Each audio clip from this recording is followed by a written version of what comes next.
জুলাই বিপ্লবে সংঘাতপূর্ণ পরিস্থিতিতে শিক্ষার্থীদের রক্ষায় ঢাল হয়ে দাঁড়িয়েছিলেন ঢাকা বিশ্ববিদ্যালয়ের লোক প্রশাসন বিভাগের প্রভাষক ও শিক্ষক শেহরিন আমিন ভূঁইয়া মুনামি। আন্দোলনে শিক্ষার্থীদের পাশে দাঁড়ানোয় প্রতিবাদ ও সাহসিকতার এক উজ্জ্বল উদাহরণ হয়েছিলেন তিনি।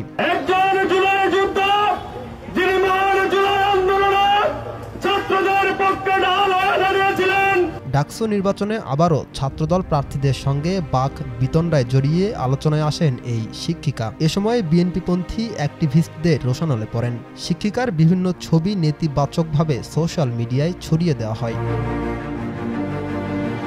ডাকসুর প্রতিনিধিদের সঙ্গে নানা অনুষ্ঠানে অতিথি হওয়ায় সোশ্যাল মিডিয়ায় তার উপস্থিতি আরও বাড়তে থাকে। সেই সঙ্গে কুরুচিপূর্ণ মন্তব্যের নিশানায় পরিণত হন তিনি। একটি বেসরকারি টেলিভিশনের সাংবাদিক সহ রাজনীতিবিদরাও তার আলোচনায় মুখর হন। তবে কুরুচিপূর্ণ ছবি ঢাবি শিক্ষার্থীদের নজরে আসতেই শনিবার রাতে প্রতিবাদ ও মশাল মিছিল করেন ঢাবি শিক্ষার্থীরা।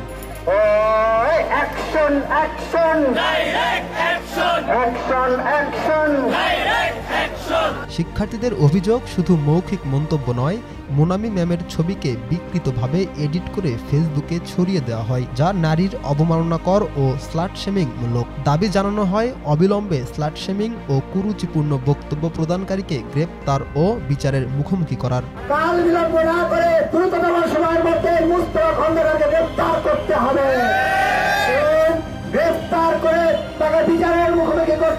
এই ঘটনার পরিপ্রেক্ষিতে বিএনপি মহাসচিব মির্জা ফখরুল ইসলাম আলমগীরের মেয়ে সামারুহ মির্জা সোশ্যাল মিডিয়ায় লোক প্রশাসনের শিক্ষক মুনামির উদ্ধৃতি টেনে ঢাকা বিশ্ববিদ্যালয়কে নিম্নমানের বলে উল্লেখ করেন।